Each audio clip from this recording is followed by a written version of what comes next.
अब बात करेंगे नोटबंदी की। आज ही के दिन नोटबंदी हुई थी 5 साल पहले 2016 में। नोटबंदी से क्या हासिल हुआ, क्या स्थितियां बनी और भारत ने क्या पाया क्या खोया, क्योंकि जब नोटबंदी की गई थी तो ये कहा गया था कि इससे बिल्कुल जो काला धन है वो खत्म हो जाएगा, जो तरह तरह से आतंकवाद में इसका इस्तेमाल किया जाता, आतंकवाद पे रोक लग जाएगी और तमाम तरीके से बातें आई थी कि इससे बहुत सारी जो काला धन है वो हटेगा तो बाजार को राहत मिलेगी और तमाम विकास, तमाम योजनाएं, चीजें सस्ती होंगी, स्थितियां सुधरेंगी। तमाम बड़े बड़े वादे हुए थे, ऐसा कहा गया था और इसकी वजह बताई गई थी, लेकिन ऐसा होता नहीं दिख रहा है। महंगाई कई गुना बढ़ गई। आज हम लोग बात कर रहे थे तो एक नेता की प्रेस कॉन्फ्रेंस हम सुन रहे थे, तो वो इस बात को कह रहे थे कि भाई आपने क्यों किया, इसका जवाब 5 साल में आपने दिया नहीं। वो नेता कोई और नहीं, आम आदमी पार्टी के यूपी के प्रभारी और राज्यसभा के सांसद संजय सिंह हैं। संजय सिंह ने बहुत आक्रामक तरीके से आज केंद्र और प्रदेश की सरकारों पर हमला किया और बताया कि किस तरीके से नोटबंदी और महंगाई, नोटबंदी के बाद जो महंगाई है, 5 साल नोटबंदी को तो हो गए, ये महंगाई किस तरह खाए डाल रही है। लेकिन संजय सिंह को सुनने से पहले प्रियंका गांधी जो वो भी यूपी की प्रभारी हैं कांग्रेस की, उन्होंने 5 सवाल किए हैं। वो 5 सवाल वाला ट्वीट आप देख रहे हैं हमारे टीवी स्क्रीन पर कि किस तरीके से भ्रष्टाचार खत्म क्यों नहीं हुआ, ये पहला सवाल है। काला धन वापस क्यों नहीं आया, दूसरा सवाल है प्रियंका गांधी का। अर्थव्यवस्था कैशलेस क्यों नहीं हुई, ये तीसरा सवाल है प्रियंका गांधी का। और आतंकवाद पर चोट क्यों नहीं हुई, चौथा सवाल। और 5वां और अंतिम सवाल यह है कि महंगाई पर अंकुश क्यों नहीं लग पाया। मुझे लगता है ये आज के परिदृश्य में, आज के परिवेश में ये पहला सवाल होना चाहिए, क्योंकि महंगाई से हम सब पीड़ित हैं, ऐसा कोई व्यक्ति नहीं है, सब पीड़ित हैं, सारे लोग पीड़ित हैं। तो महंगाई वाला जो सवाल है वो सबसे 1 नंबर पर होना चाहिए। इन 5 सवालों का जवाब मुझे लगता है कि सरकारों ने दिया नहीं, तभी ये विपक्षी दल बार बार इन सवालों को पूछते हैं। अब संजय सिंह ने क्या कहा, जरा उसको सुनते हैं।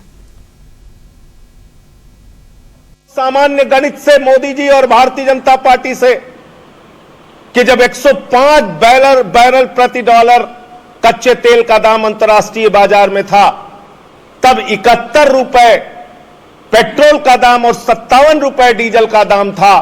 अब जब $83 प्रति बैरल कच्चे तेल का दाम अंतर्राष्ट्रीय बाजार में है, तो इस हिसाब से डीजल और पेट्रोल का दाम कितना होना चाहिए, आप गणित निकाल के हमें बता दीजिए। कभी अंतर्राष्ट्रीय बाजार में कच्चे तेल का दाम गिरा हो और आपको राहत मिली हो हिंदुस्तान में, कभी नहीं हुआ।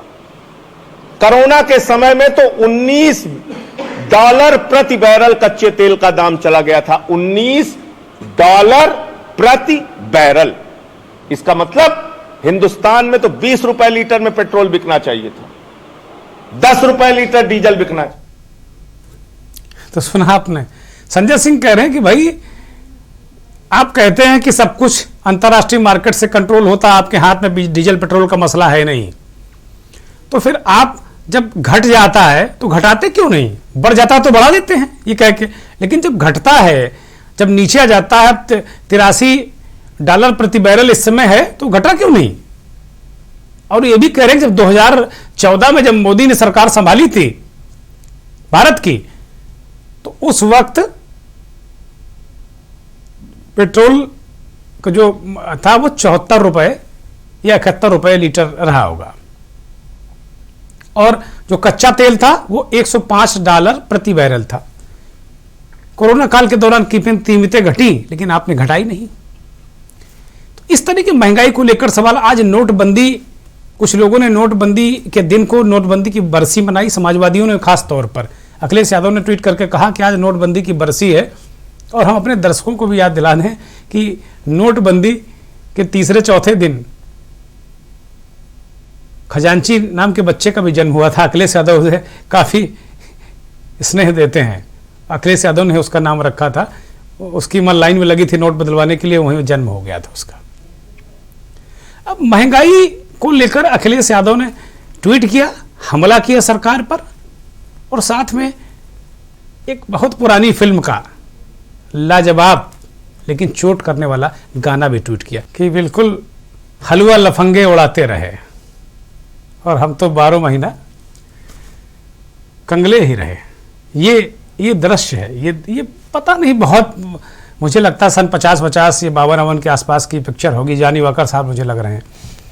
तो ये तब महंगाई को लेकर इस तरह जो हमारा बहुत महत्वपूर्ण माध्यम था सिनेमा, वो इस तरह की चोट किया करता था।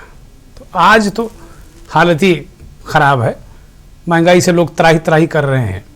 तभी सवाल पूछ रहे हैं कि आखिर नोटबंदी से सब ये महंगाई रुकी क्यों नहीं, हालात काबू में क्यों नहीं आए, अर्थव्यवस्था सुधरी क्यों नहीं। इन्हीं तमाम सवालों के जवाब लेंगे। हमारे साथ जाने माने अर्थशास्त्री अग्रवाल साहब जुड़ गए हैं। बहुत बहुत स्वागत है अग्रवाल साहब। मेरा यही सवाल था कि ये महंगाई जैसे जो मर्ज है, हम तो इसको मर्ज ही कहेंगे, इसकी दवा क्या है आखिर? ये ढूंढ नहीं पा रहे हैं, बड़े बड़े एक से एक लोग वहां विद्वान बैठे हुए हैं।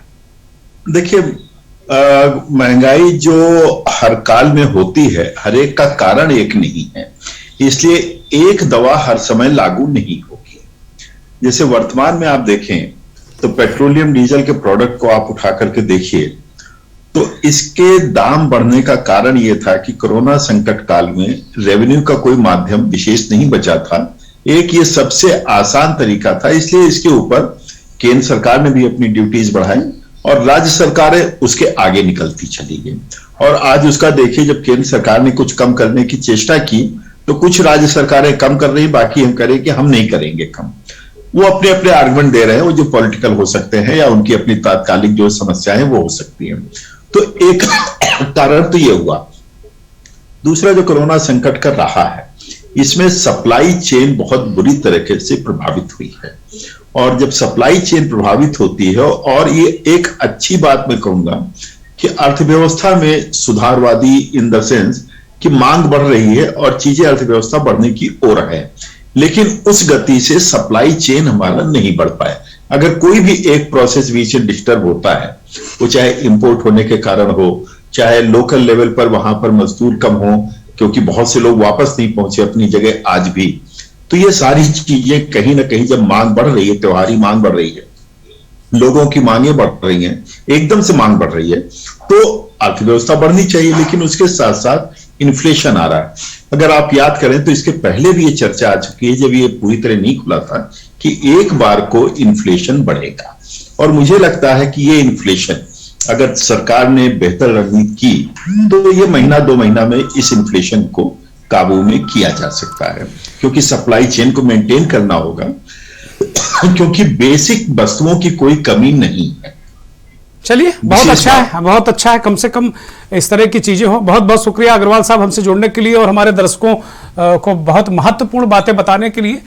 तो अर्थशास्त्री तो ये कह रहे हैं कि अभी इन्फ्लेशन है, महीने 2 महीने में राहत मिलेगी, लेकिन हमें लग नहीं रहा है, क्योंकि सरकारों की नीयत ठीक नहीं है। वो चाहे जिसकी सरकार हो, नीयत ठीक नहीं है। एक बार अगर बढ़ा ले जाते हैं तो जो जनता के जेब काटने को सोर्स ऑफ रेवेन्यू मान लेते हैं। कहते भैया अब ये जब इसको दर्द नहीं हो रहा है, चीख नहीं रहा है, ये प्रदर्शन कर नहीं रहा है, ये सड़क पर उतर नहीं रहा है, तो और खींचो और खींचो और खींचो, और फिर वो इतना उसकी जेब से पैसा निकाल लेते हैं कि वो बिल्कुल जीर्ण शीर्ण सा इंसान हो जाता है। वही वाली स्थिति इस समय आ गई है। खैर, हम उम्मीद करते हैं कि 2 महीना जो बता रहे हैं, चलिए 2 महीने और दर्द सहा जाए और चीजें ठीक हो जाए। हम आशावादी लोग हैं, उम्मीदों पर दुनिया कायम है।